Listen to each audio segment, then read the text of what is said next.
Hey everybody, Stevie X here, and today I finally pick up where I left off with my first video on the pan-European speculation for World of Warships, where I talked about the nations that we know are coming into the game, and now looking at nations that we think can be implemented into the game, as well as the interesting question of a possible new nation that could well have a full-fledged tech tree in its own right, at least for destroyers in particular.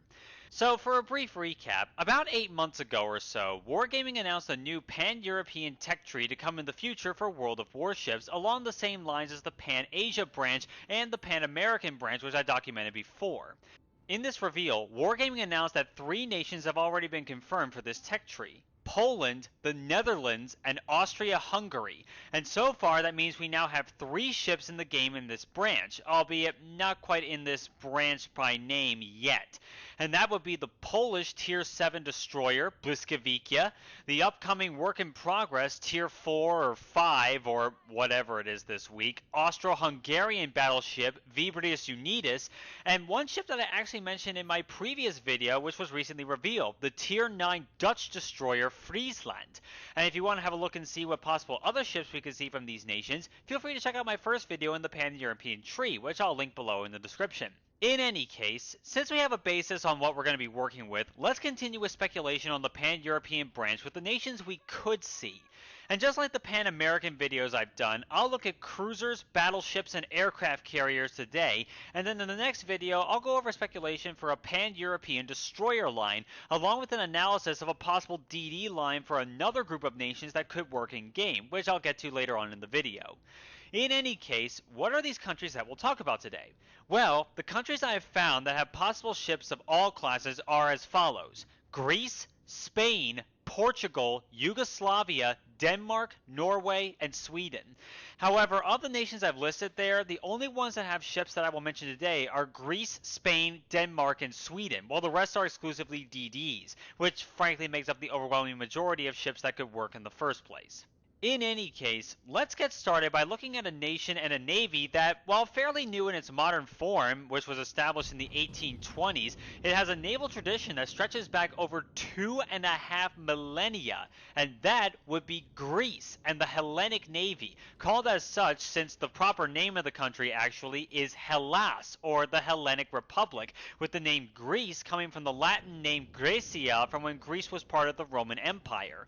Over the millennia, Greece went from being the cradle of Western civilization and the birthplace of democracy to a part of the Roman Empire, the Byzantine Empire, and the Ottoman Empire before becoming independent in 1830 after the Greek War of Independence. Being a nation built on the maritime world from the days of Themistocles in the city-state of Athens, and the nation consisting of so many islands that it's frankly hard to keep track, Greece always saw naval power as a strong deterrent for any possible invasion from its neighbors, particularly the Ottoman Empire until the empire collapsed in 1922. During World War II, the Greek Navy worked fairly consistently with the Royal Navy, first during the Greco-Italian War between 1940 and 41, and then after the Germans invaded Greece, and the Greek fleet worked with the British Mediterranean Fleet out of Alexandria, mostly on convoy escort missions, but also sending ships to take part in Operation Overlord in 1944. With all this being said, while the Greek Navy was rather small compared to some others that I have mentioned, there are several notable cruisers and battleships that could work very well in game. Beginning with cruisers, there are 3 kinds that could work in game that I found, 2 for lower tiers and a mid-tier ship. Kicking things off with lower tiers, let's start off with a ship that could work at tier 2, and that would be the Antinavarchos Kontoniortis class cruisers. And boy is that a mouthful, and I'm sorry for any mispronunciation. This 2-ship class may look very familiar to players, and that's because both ships of the class, the Antinavarchos Kontoniortis and the Lambro Katsanis, were a subclass of the Royal Navy's Town-class cruisers.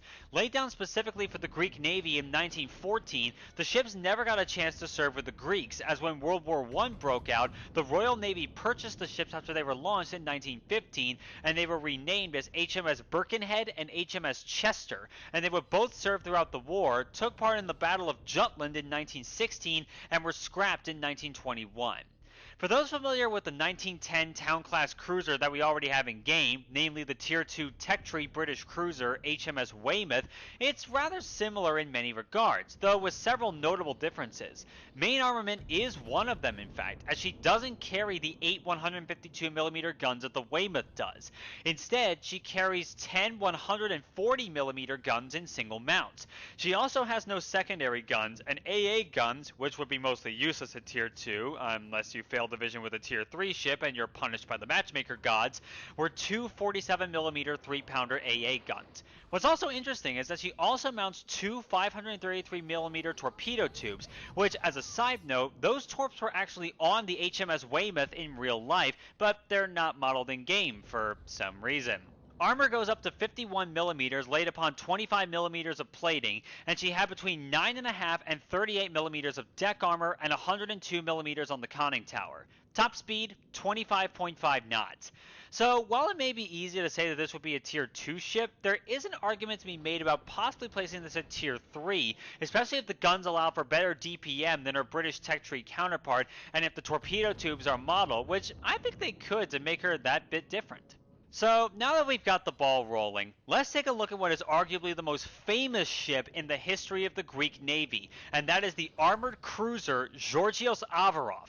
Easily the longest-serving ship in the Greek Navy's history, the Georgios Avarov was a custom-made version of the Italian Pisa-class armored cruisers and was launched in 1910.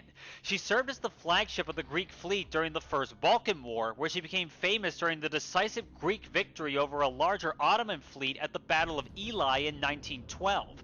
While she didn't see much service in World War I, largely due to being seized by the French while Greece was in crisis trying to pick who to side with in the war, she would return to Greece and take part in the Greco-Turkish War from 1919 to 1922 as a bombardment vessel and also evacuating Greek refugees after the Greeks were defeated. She was then served in World War II, and after her crew disobeyed orders to scuttle her after the Germans invaded in 1941, she was served with the British after she fled to Alexandria and would mostly be used for escorting convoys in the Indian Ocean because, frankly, she was too slow for regular duty in the Mediterranean. And when the Germans were driven out of Greece by the Allies, she was the ship who carried the Greek government in exile back home to Athens at last.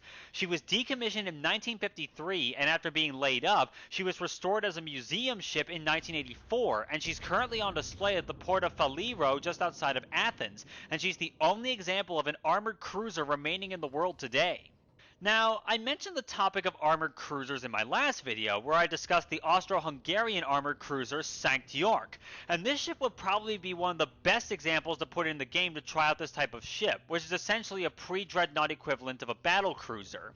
Her armament is very unique as a result. Main armament were two twin turrets of 234mm guns, 9.2 inches, backed up by four twin turrets of 190mm guns, 7.5 inches.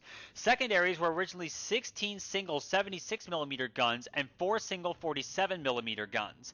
However, a later refit resulted in the ship being fitted with only 8 76mm guns to be replaced by 4 76mm AA guns along with 6 36mm AA guns. She also had 3 430mm torpedo tubes, but they were removed after her refit.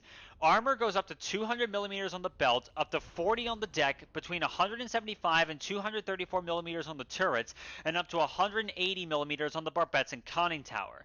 Top speed, fairly slow like I said, 23.5 knots. Since the armored cruiser concept is something that we don't have in game yet, I definitely see this as an interesting and easily one of the best ships from a historical standpoint to try out this concept. Tier placement? I'm inclined to say Tier 3 or 4, depending largely on weapon performance. Speed seems to be pretty close to other battleships at their tiers, Myoki notwithstanding, and it could be said that these could be quite similar in playstyle to ships like the lower tier BBs themselves, or even ships like the St. Louis and the Bogatyr, or something in between. All told, I think this could be a lot of fun to have in game and would bring something very unique to the table. Finally, when it comes to Greek cruisers, there's one more to talk about, which for reasons that will become apparent soon enough is easily going to be a Tier 6 ship unless they do something dramatic to change it, though I doubt it. That ship is the light cruiser Ely, which was originally the Italian Condottiere class light cruiser Eugenio di Savoia, the sister ship of the Duca d'Aosta that we know in game as the Tier 6 premium Italian cruiser. As an interesting side note here, the Eugenio di Savoia was named after the Austrian general Prince Eugene of Savoy, who is also the namesake of the Prinz Eugen. Huh, interesting. Commissioned into the Regia Marina in 1936, the Eugenio di Savoia would see action on neutrality patrols during the Spanish Civil War, as well as operations in World War II until the armistice, particularly seeing action at the Battle of Calabria in 1940, as well as operations against the Allied forces for Operations Harpoon and Pedestal in 1942. After getting critically damaged by American bombers in port in Naples in 1942, she was confined to port until the armistice, where she would be repurposed as a training ship in Egypt. In 1950, the Eugenio was given to Greece as a war reparation and was renamed the Eli after the aforementioned Battle of Eli, and would become the effective flagship of the Hellenic Navy when the Georgios Avarov was decommissioned. Mostly serving in ceremonial functions, she was decommissioned in 1965, where she was repurposed into a naval prison ship. Oh dear, I'm getting flashbacks for a minute. And she was used to detain naval officers resisting the military junta that took over Greece from 1964 to 1974. Finally, in 1973, she was sold for scrap. So, yeah, in a similar vein to the Nueve de Julio and the controversy surrounding its use as a prison ship during Argentina's Dirty War, this could be a contentious entry to the game. While not quite as infamous as the Nueve de Julio, at least from the impressions I've been able to find, it could definitely ruffle a few feathers if they introduced it. God knows the Nueve de Julio did when it came out. In any case, let's look at what the ship offers. Being the sister ship of the Duca d'Aosta, those who have the Duca will be quite familiar with her.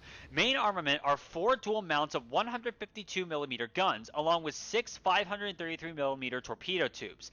Secondaries include 3 dual mounts of 100mm guns, and AA consists of 4 dual mounts of 37mm guns and 6 dual 13.2mm AA mounts.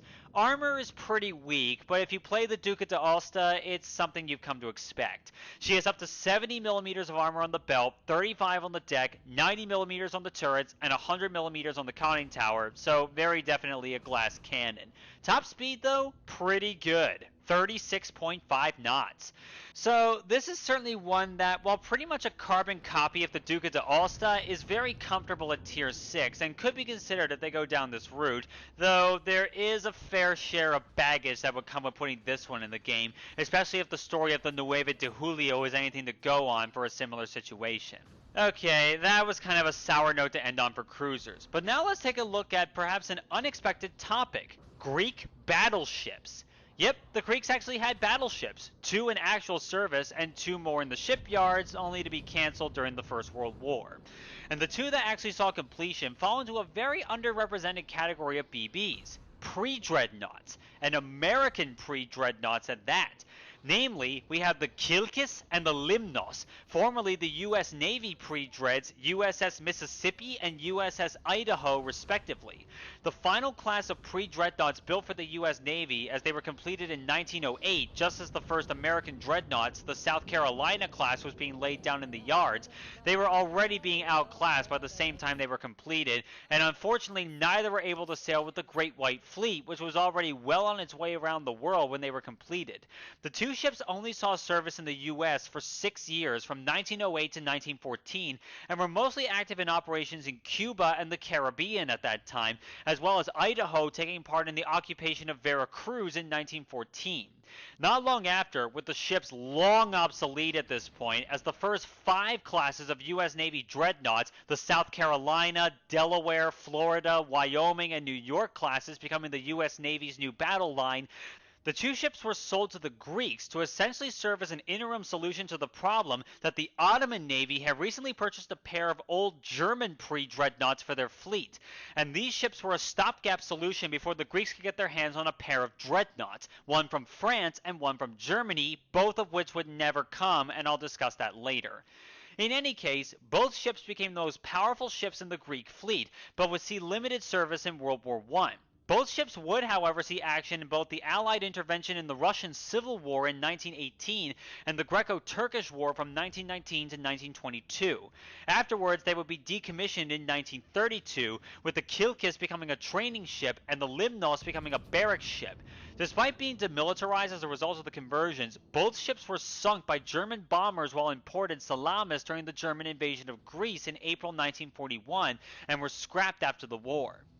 So, as I'm sure by the fact that the only pre-dread we have in game right now is the Mikasa, this is a rather underrepresented type of ship in its own right, and is another candidate for a Tier 2 premium, either in their US service or in their Greek service. Main armament on these things were two dual turrets of 305mm guns, 12 inchers. As expected though, this thing has secondaries for days. Secondaries include 8 203mm guns, 8 178mm guns, 12 76mm guns, and 6 47mm guns. AA, laughable. Only two 37mm pom-poms. And she also had two 533mm torpedo tubes, though as I said before, I question if they've added them in, but it's not impossible.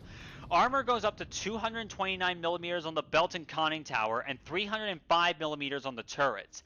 Top speed, painful. 17 knots. Yep, this thing would only be beaten for the slowest ship in the game by the USS Langley.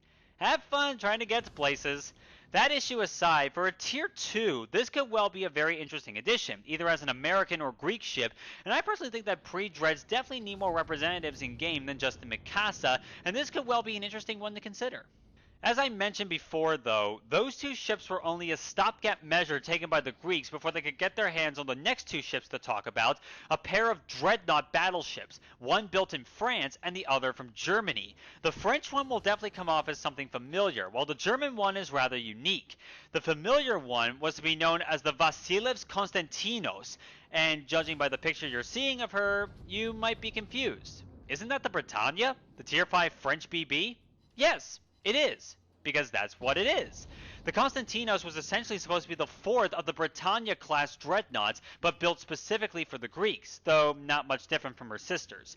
She was built as a response to the supposed imminent threat of the newest Ottoman dreadnought, the Sultan Osman I, which I actually talked about in my first Pan-American video, as she was supposed to be the newest Brazilian dreadnought of the time, the Rio de Janeiro. However, when World War I came around, the British seized the Sultan Osman while she was undergoing her outfitting, and she became the HMS Agincourt. As for the Konstantinos, she was laid down in June 1914 when, thankfully, nothing awkward was happening at all. What was that? World War I broke out the very next month, and France got involved and stopped building it, and the ship was broken up on the slip after the war in a contract dispute? Well, that's certainly awkward. So, while it may be a case of what could have been for the Greeks to get their hands on this ship, and the next one I'm going to talk about for that matter, but let's discuss a bit of details on this thing. If you know the Britannia that we already have in game at Tier 5, prepare to hear a lot of the same. Main armament were 5 dual turrets of 340mm guns, 13.4 inchers, 2 fore, 2 aft, and 1 in the center. Secondaries were 22 138mm guns and 4 47mm Hotchkiss guns. What's interesting though, and I seem to be coming back to this topic when I talk about BBs, is the fact that the Britannia class in real life had 4 450mm torpedo tubes, which on the completed ones were removed after a refit in the 1930s. Armor goes up to 270mm on the belt, 40mm on the deck, 314 on the conning tower, 340 on the turrets, and 170 on the casements. Top speed? Slow. 20 knots. Funny, I thought the French were supposed to be fast boys. In any case, if you're content with seeing a near copy-paste of the Britannia in this tree, this ship fits in just fine at Tier 5, though they could very well add the torpedo tubes to give it that interesting twist, Mutsu style. Finally, we come to the last Greek battleship, and one of the most interesting of them all, and that would be the German-built dreadnought Salamis. Laid down in 1913 as a counter to another Ottoman dreadnought that never made it to them, the Rasidye, which would become the HMS Aaron, the Salamis was a truly unique design, but unlike the Konstantinos, the Salamis was actually launched, but she was launched in November 1914, right when World War I began, and the work pretty much stopped immediately after. The initial idea was that the Salamis would be converted for service with the Imperial German Navy, but the problem there was that despite the ship being built in Germany, the main guns were being built in the United States. And even though the USA wasn't officially in the war at this point, they were still sympathetic to the Entente powers against Germany and Austria-Hungary, and the 4 dual 14-inch gun turrets meant for the Salamis were given to the British and used on their Abercrombie-class monitor ships. As a result, the Salamis became a barracks hulk for the rest of the war, and after a legal debate after the war, the hulk was scrapped in 1932. So this one is a rather unique design, definitely unlike other German designs in the game at lower tiers. Main armament, as I mentioned before, were 4 dual turrets of 356mm guns, 14 inchers, similar in layout to ships like the Congo Dis and the new Russian Tier 5 BB, the Pyotr Veliki. Secondaries in AA include 12 152mm guns and 12 75mm guns. She was also designed to be outfitted with 5 500mm torpedo tubes, which again could be modeled in game, but I wouldn't bet on them doing it unless they really want to add it in for uniqueness sake. Armor goes up to 251mm on the belt, turrets, and barbettes, and a solid 73mm on the deck. Top speed, not great, 23 knots. So looking over everything, you could definitely debate this ship being either a tier 4 or 5 depending on overall weapon and armor performance. While the speed isn't that great, other attributes could make up for that if it's to be argued for this ship to be in a tier 5 placement rather than a tier 4, where, if I'm honest, this seems very, very strong for tier 4 unless attributes like accuracy is nerfed. So with our tour of the Greek Isles past us, let's head across to the other side of the Mediterranean to the Iberian Peninsula, to another elder statesman of European naval history, Spain. While not quite as far-reaching in the realm of naval history as the Greeks, with the establishment of what we know today as the Armada Española taking place in the 13th century after the unification of the Kingdom of Spain after the Reconquista in the 1200s, the Spanish fleet quickly became a force to be reckoned with for years, known for such significant events in history as the Battle of Lepanto in 1571, which defeated the Ottoman Navy for the first time in centuries, to the infamous defeat of the Spanish Armada in 1588 at the hands of the English and nature herself, and perhaps most famously for being the navy that sanctioned Christopher Columbus's 1492 voyage to find a way around the backside of the world to India that resulted in finding the Caribbean and paving the way for European colonization of the Americas. After the Napoleonic Wars, however, and especially after the crushing defeat of the Spanish and French navies by Lord Nelson at the Battle of Trafalgar in 1805, Spain began its downward spiral as a European power and a naval power by extension, and its humiliating defeat by a then up-and-coming United States in the Spanish-American War in 1898, with the Spanish fleets getting crushed at the Battle of Santiago de Cuba and the Battle of Manila Bay in the Philippines, was seen as the final nail in the coffin for Spain as a colonial power in Europe, while making my homeland, the good old US of A colonial power in all but name practically overnight. When it comes to the years when the ships we see in game make an appearance, while Spain was definitely on the decline at this point and would ultimately find itself in civil war in the 1930s, the Spanish did have an interesting collection of ships that would ultimately go on to see combat in the Spanish Civil War and other conflicts, as well as in the post-war years. Now, normally I would start with cruisers when I'm covering a new nation, but I think this time I can make an exception and talk about Spain's only dreadnought class of battleships, the España class. Considered by many to be the smallest class of dreadnoughts ever built, the España class was a class of 3 battleships laid down in 1909 as a way to start a revival of the Spanish Navy after the Spanish-American War. But with the Spanish economy in not so great shape at the time, the design was not quite as strong as they would have liked, and all 3 of them would go on to meet fates that were rather awkward, as it seemed. The lead ship of the class, España, was lost after she was deemed unsalvageable after a grounding accident in 1923.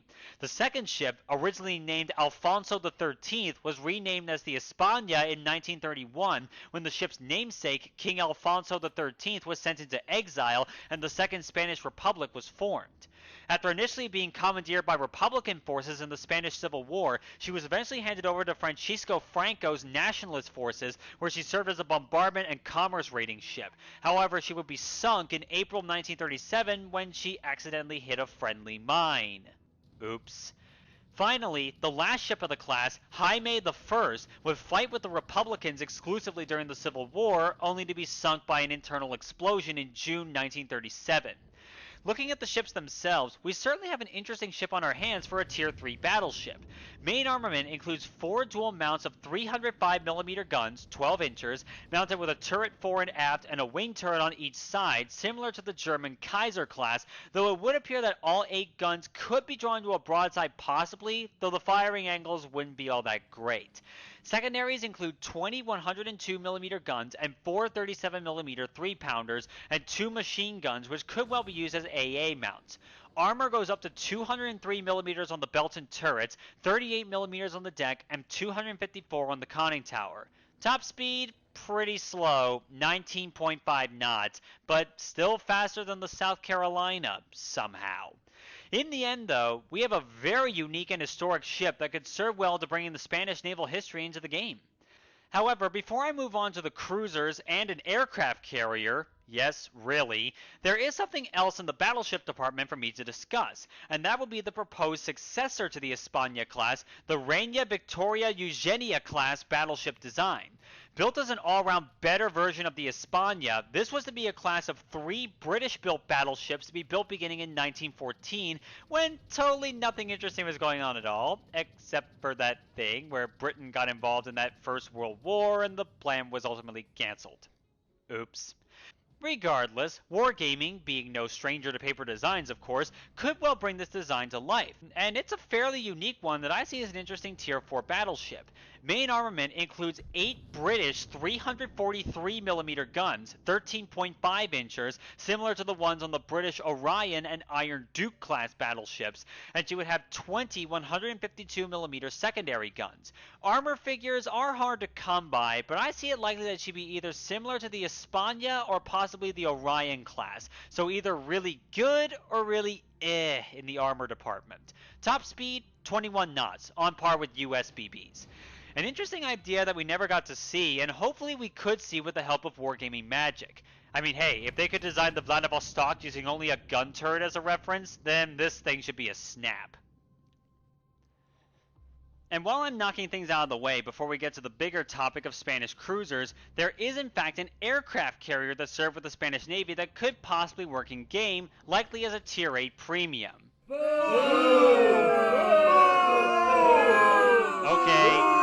Okay, I hear you. CV's a hot topic right now, I get it, but let's put that debate on the side for a second and just talk about a potential ship that could come to the game, okay? Maybe we can bitch about CVs later. Maybe you could do that in my comment section. Maybe you're doing that right now. Damn it.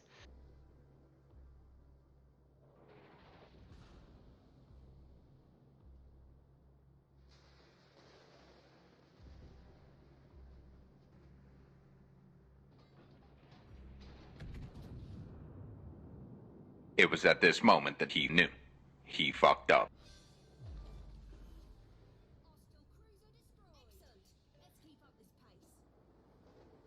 Surprisingly enough, though, the ship I'm referring to is a former US Navy Independence class light carrier.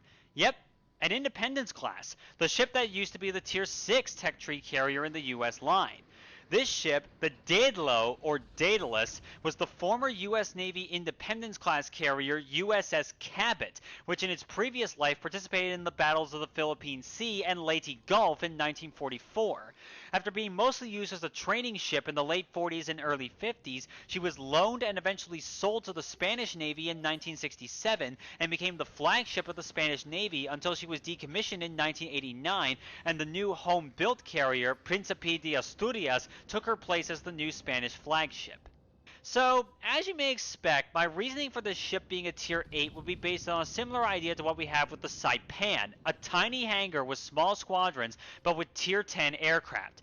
Her hangar capacity of 33 aircraft is definitely evidence as such, but with high-tier planes on board, that would make up the difference, and make the ship more comfortable. Otherwise, if you remember the Independence class that we had in game before, it's pretty much the same. Her AA would be made up of 26 40mm Bofors guns, and she'd have a top speed of 32 knots.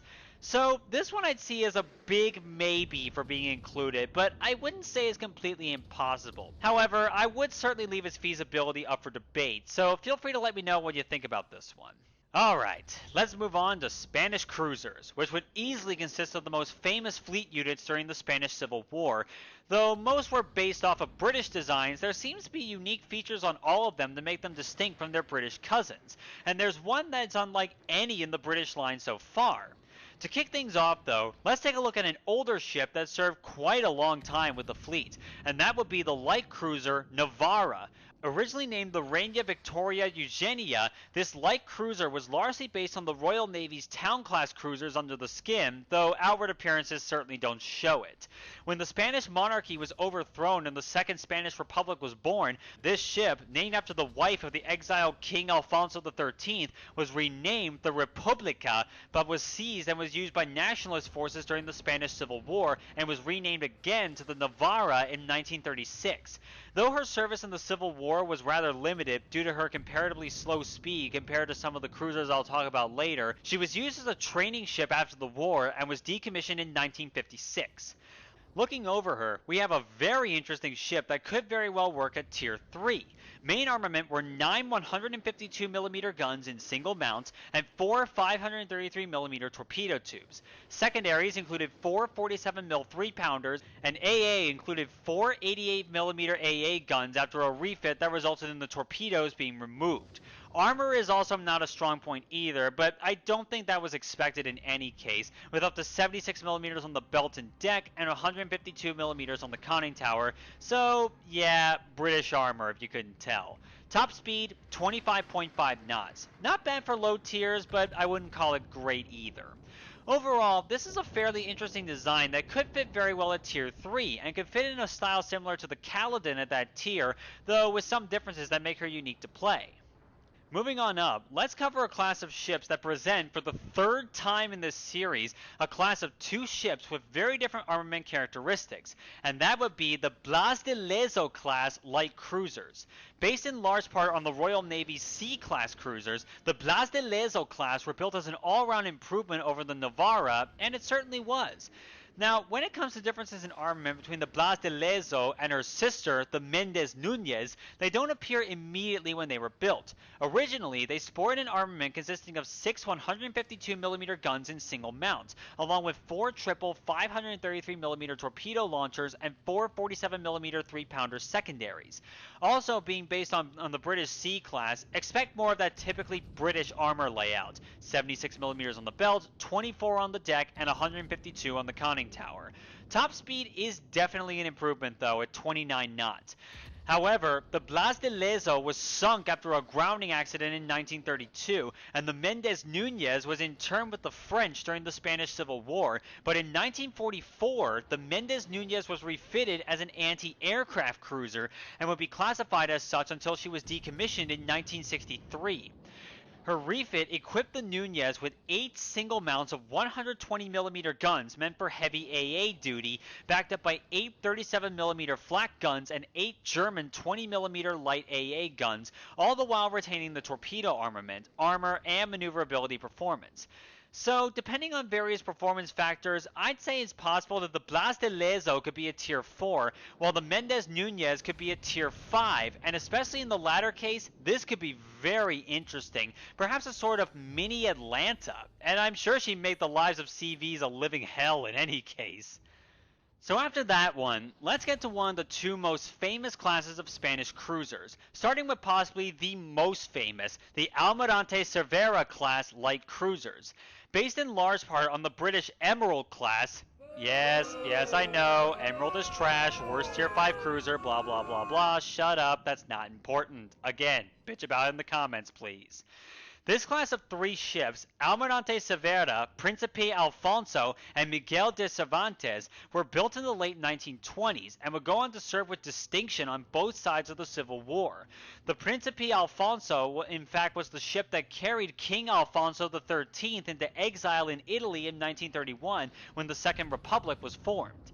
Then during the Civil War, the Alfonso was renamed as Libertad and served with the Republican forces throughout the Civil War and would be interned after it ended until she returned in 1939 and was renamed the Galicia. The Miguel de Cervantes also fought with the Republicans, and even though she was torpedoed by an Italian submarine, she survived the war too and returned to service in Spain after the Civil War ended. Easily the most notable of her class, though, was the Almirante Cervera herself, which fought with the Nationalists during the Civil War, mostly for bombardment duty in the north of Spain and commerce raiding in the Bay of Biscay and the Mediterranean, including participating in the Battle of Cape Espartel in 1936 and the Battle of Cape Palos in 1938. After the war, all three of them returned to service after refits and continued to serve in the Spanish Navy into the 1960s until the final one, Galicia, was decommissioned in 1970. Performance-wise, while they were based on the Emerald class, this ship is a lot better in the broad strokes than its infamous British cousin, to the point where its firepower closely resembles that of the Leander class cruisers.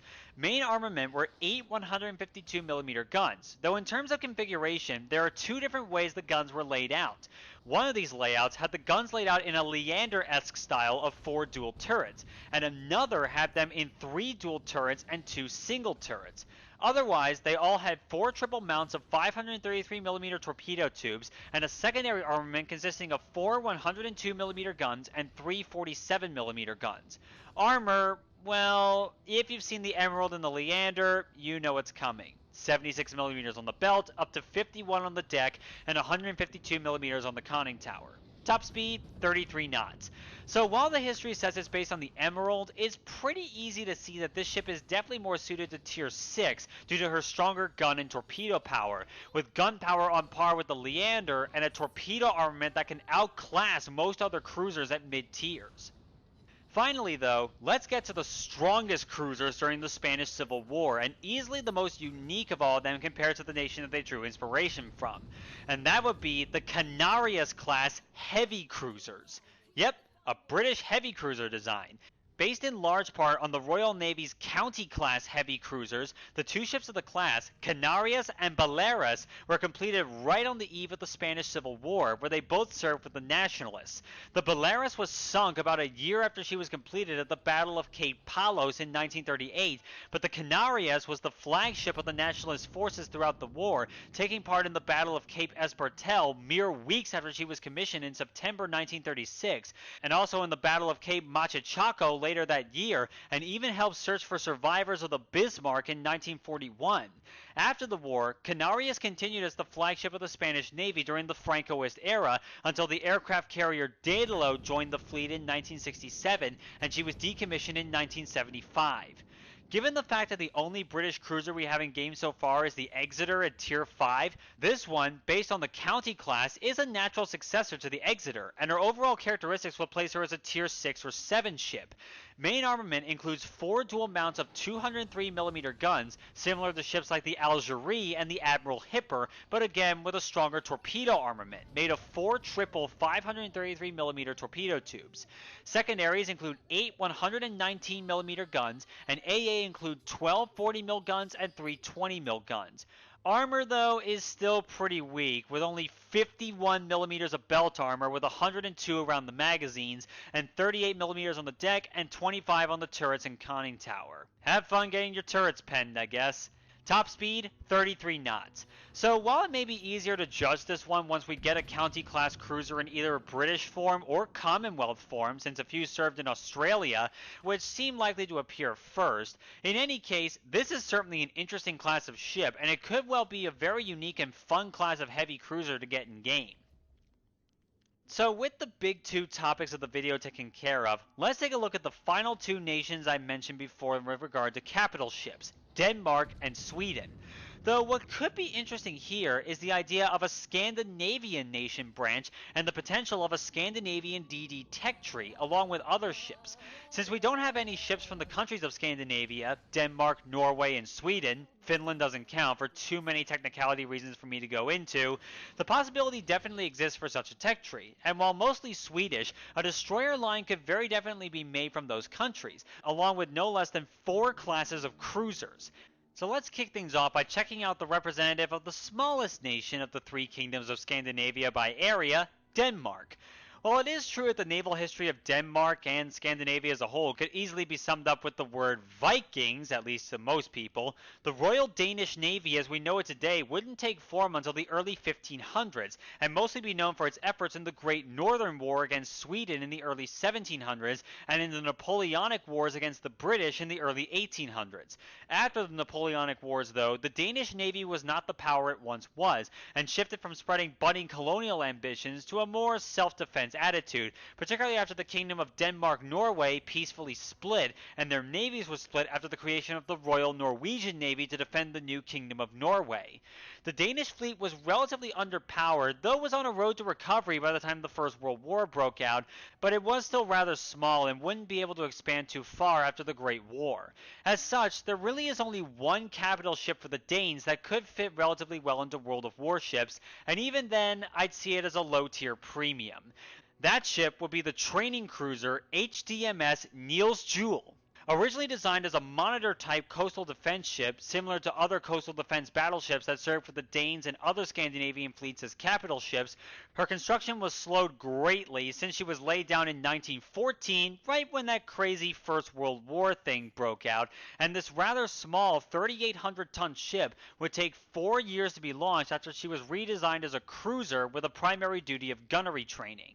Even after her launch in 1918, it wouldn't be until 1923 when she was commissioned into the fleet. Aside from training missions, she became the ceremonial flagship of the Danish Navy and occasionally be used as a royal yacht for the Danish royal family to travel internationally and to the kingdom's overseas possessions. She was heavily modernized in the 1930s, and after the rather fittingly named 6-Hour War, aka the German invasion of Denmark in 1940, she continued to fly the Danish flag even under Nazi occupation. When the Nazis did try to seize the Danish fleet in 1943, the Niels Juel tried to escape to neutral Sweden, but was attacked by German dive bombers on the way.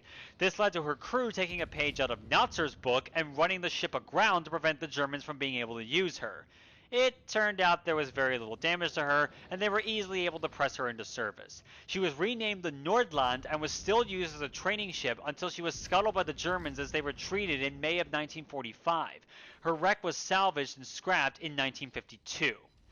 So looking at the ship itself, despite fitting in the same time period for tiers around 4 or 5, even 7 with the US, I'm sad to say this ship would easily be likely a tier 3, and you're going to see why I say that in a minute. Main armament included 10 150mm guns in single mounts, which is pretty good for low tier, and she also carried 2 450mm torpedo tubes. AA is pretty weak though, with only 2 57mm AA guns, though at lower tiers that's not exactly the worst weakness imaginable. The armor, though, is pretty impressive for a low-tier cruiser, though, with between 155 and 195 millimeters of belt armor, 55 on the deck, 50 on the gun shields, 170 on the conning tower, and up to 175 millimeters on the bulkheads, so this is a tough nut to crack for a cruiser. But here's the ship's biggest weakness. Its speed. I'm definitely prepping myself for an earful from a certain speed-loving ship girl here. Her top speed, 16 knots. Oh, sorry! Never has that line been so fitting. Thank you, Shimakaze. As cruisers go, this thing is actually slower than the Katori, the slowest cruiser in the game to date. And it's on par with the USS Langley. That's why I say the furthest I can see this ship go is tier 3. Though, if you want to argue for another tier, be my guest. Though if it does come into the game at all, have fun getting to places. Very, very slowly. Speaking of places to go, the final place we'll go today is Sweden, another nation that most people sum up from a naval perspective by the word Vikings. But like their Danish neighbors, the Swedes have a naval history continuing well after the times of the Vikings, with the formation of the Swedish Royal Navy that we know today dating back to 1522, when Sweden became independent from the Kalmar Union, and rising to prominence in the Baltic, particularly in the late 1600s and early 1700s, when the Swedish Empire was the dominant force in the region. However, after Sweden's defeat by the Russians in the Great Northern War in the early 1700s, Sweden took more of a backseat role for the majority of conflicts afterwards, with a possible exception being the First Barbary War against the Barbary pirates in the Mediterranean allied with the United States, and during the Napoleonic Wars against France. Sweden was officially neutral during both world wars, but in both, pressure from the Germans occasionally forced them to make moves detrimental to the Entente powers in the First World War and the Allies in the Second. That's not to say that Sweden was entirely hostile. They did much in their power to remain neutral, and they even helped in the early stages of the hunt for the Bismarck in 1941. After the war, Sweden again took a neutral stance in the Cold War and decommissioned a large amount of their naval vessels in the 70s, to the point where the Swedish Navy of today is easily considered a coastal defense force, though it does possess some very interesting ships. That was very much the case earlier in the 20th century as well, especially destroyers and light cruisers. And what's interesting is that if the aforementioned idea of a Scandinavian tech tree for DDs that were to be implemented, the overwhelming majority of designs available to complete a tech tree from Tier 1 to Tier 10 would be Swedish. While DDs will be the topic of my next video, let's take a look at 3 classes of Swedish cruisers and a very unique type of battleship that would make a very interesting addition to the game. What's this unique class of battleship, Steve? Well, the term battleship doesn't exactly do it the best job of describing it. The ship I'm talking about is the Sverige class coastal defense battleship. The concept of a coastal defense battleship was a very popular one in the navies of Scandinavia and Finland, and were essentially mini battleships about the size of a cruiser, built for operations along coastlines, and were built either because of a lack of funds to build more conventional battleships, or for use in shallow waters where a dreadnought could never go. A concept pioneered by ships like the USS Monitor of the Battle of Hampton Roads fame in the American Civil War, this concept was picked up by a lot of riverine navies worldwide, and in the case of our topic, navies that only needed to operate in shallower areas and with a more defense-minded attitude like Sweden was. The Sverige class was the last class of such vessels built for the Swedish Navy, and were considered the most powerful ships flying the Swedish flag during the war. The 3 ships of the class, Sverige, Queen Victoria, and Gustav V, were built in the mid-1910s, and while they saw very little active combat during the Second World War, they remained very reliable workhorses as flagships of coastal fleets until all of them were decommissioned in the 1950s. As far as performance goes, this is a very interesting ship that could well work as a lower tier BB with some unique touches to it. Main armament were 2 dual turrets of 283mm guns, 11 inchers. Secondaries include 8 152mm guns, 2 in a dual turret and the rest in single mounts, along with 6 75mm guns. She also had 2 57mm guns and 2 machine guns in the AA role, and came with 2 460mm torpedo tubes in fixed mounts. Armor goes up to 200mm on the main belt, 45 on the deck, 200 on the turrets, and 175 on the conning tower. Top speed, not too bad for a low tier BB, 23.5 knots. So, like the idea of an armored cruiser that I mentioned previously, this is another concept not seen in game as of late, and it could well make for a very interesting gameplay experience if they do implement ships like these. Tier placement? I'm inclined to say tier 3 or 4, but will they do it is the big question. As much as I find this concept fascinating on how it could work in game, I really don't know. We'll have to see, but feel free to add your own thoughts as to whether we could see these kinds of ships in game. So when it comes to cruisers, while there were only a few to go around for the Swedes, the 3 kinds on offer are all definitely interesting examples. Let's start off by looking at a lower tier representative that would be a good tier 2 or 3 ship by my count, the armored cruiser HSWMS Filgia. Launched in 1907, the Filgia was considered the smallest true armored cruiser in the world, and most commonly used as a cadet training ship after the First World War. She was modernized in 1939, and after being on active duty during World War II to maintain Swedish neutrality, she returned to the role of a training ship until she was decommissioned in 1953 and later scrapped. Looking at the ship itself, it's definitely true that if it's considered an armored cruiser in the same sense as a ship like the Georgios Avarov, she is quite a small one. That's not to say, however, that is not a good ship to see as a low-tier premium. In her World War II configuration, main armament were 8 single 152mm guns and 2 530mm torpedo tubes. AA is actually quite good for that tier range, with 4 57mm AA guns, 4 40mm Bofors guns, 2 25mm Bofors guns, and a single 20mm Bofors gun. Armor is surprisingly decent, with 100mm of belt armor up to 125 on the turrets, between 22 and 35mm on the deck, and 100mm on the conning tower. Top speed though, not great, 22 knots. Overall, if we're looking for a potential low-tier cruiser for the Pan-European tree or a possible Scandinavian tree, this one would definitely be a decent one to put in a tier 2 or 3 placing, though kinda leaning towards tier 3 all things considered personally. Now we come to what is probably the most famous Swedish ship of World War II, the seaplane carrier light cruiser hybrid HSWMS Jutland. Originally designed to be a seaplane carrier, changes in demands turned the ship into a cruiser carrier hybrid. Completed in 1933, she was built to carry 8 seaplanes, though only 6 were carried in her actual service. What makes her the most famous ship among the Swedish fleet of the war was when on May 20th, 1941, seaplanes from the Jutland spotted a German force passing through the Kattegat. This force happened to contain the heavy cruiser Prinz Eugen and the battleship Bismarck. The sighting report from the Jutland was eventually passed to the British, and thus began the hunt for the Bismarck in earnest. As for the Jutland, in 1944 she was converted into an anti-aircraft cruiser due to a lack of modern seaplanes available. She was repurposed as a training vessel and fighter direction ship after the war, and was eventually decommissioned in 1956 and later scrapped. Looking at the ship itself, while it would be interesting to see this ship as an example of a traditional cruiser and aircraft carrier as a hybrid, I do think it highly unlikely that they go down that route, as the mechanics involved come up to me as being rather complicated to get that to work efficiently. As such, if this ship were to be implemented, I think we would see her in her 1944 specification when she was repurposed as an AA cruiser. Either way, the main armament on her were 6 152mm guns, 4 and 2 dual turrets, and the remaining 2 encasements on either side of the front of the superstructure, rather similar to the American Omaha class, making for a 5-gun broadside and 4 guns that could be aimed forward, and backed up by 2 dual 533mm torpedo launchers. AA after the refit was 4 75mm guns, 4 25mm guns, 8 40mm Bofors guns, and 4 20mm guns. Armor, though, is some of the worst I have ever seen on a cruiser, to be frank. Yeah, here's the thing.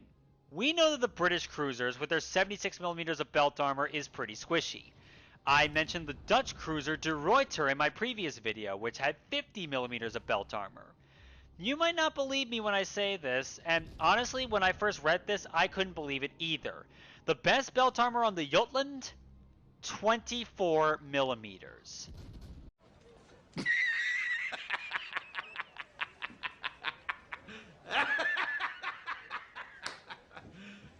You serious? I am dead serious. That's what it says. That's what I have to go on. Well, on the plus side, battleships could easily overpen this thing, so that could help its survivability a little bit, right? The rest isn't much better. She has 25mm of deck armor, 25 on the turrets as well, and only 19mm on the conning tower. Yeah, this is the epitome of paper armor. Top speed, 27.5 knots. So where would this thing go? My gut reaction is to say tier 5. At that tier, she has decent firepower, especially if the guns have decent reload, and her AA is definitely strong enough to be a right pain in the ass for CV players. Just try not to expose yourself to battleships or heavy cruisers too much. Finally, we get a class of ship that I've actually talked about in my first Pan-American video, but its origin story comes from Sweden.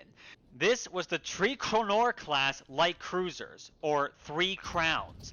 Built in the mid to late 40s and commissioned by 1947 as a long-term replacement for the aging coastal defense battleships I mentioned previously, these fast light cruisers were built to work in conjunction with destroyers and frigates more efficiently. Both ships had a rather uneventful career, taking part during the Cold War and Sweden's continued neutrality in foreign affairs, and the Tre Kronor went into reserve in 1958 and was eventually scrapped in 1968. Her sister, Jota Leon, however, was eventually sold in 1971 to the Chilean Navy and was renamed the Almirante La Torre, where she served until 1984 and was scrapped in 1987. I did mention the stats of the ship before, but if you haven't seen my initial Pan American video, here's what she has in store. Main armament were 7 152mm guns, a triple turret fore, and 2 dual turrets aft, and the guns are of a similar design to the Dutch De Zeven Provinciën class cruisers I mentioned in my previous video, along with 2 triple 533mm torpedo tubes. AA after a refit were 4 57mm bolt force guns and 11 40mm guns. Armor is your typical light cruiser fare with up to 70mm on the belt, 30 on the deck, 127mm on the turrets, and only 25 on the conning tower. Top speed, 33 knots, not too bad. In a similar vein to the Zeven Provinciën I mentioned before, I definitely see the performance of the ship putting it in a slot around tier 7, maybe tier 8 if the DPM potential in AA can run up to par with that placing, which it could very well. If not, tier 7 sounds like the most likely placing. And that finally wraps up part 2 of our trip across Europe to see what we could find for a pan-European tree. Next time, which hopefully will be a lot sooner than this one, we'll be diving into the idea of a pan-European DD line. And believe me when I say, there's a lot that can be done there, which is definitely why I think it warrants a separate video. In any case, I hope you enjoyed this video and maybe learned a thing or two about naval history. And of course, feel free to discuss what you think about these ships and how they could work in World of Warships in the comments below. And I'll try to respond to some of your interesting points, as I've seen quite a few interesting topics discussed in my previous ones. Die from divine punishment! Again, thank you all for watching, and I'll see you next time. Keep on sailing, my friends.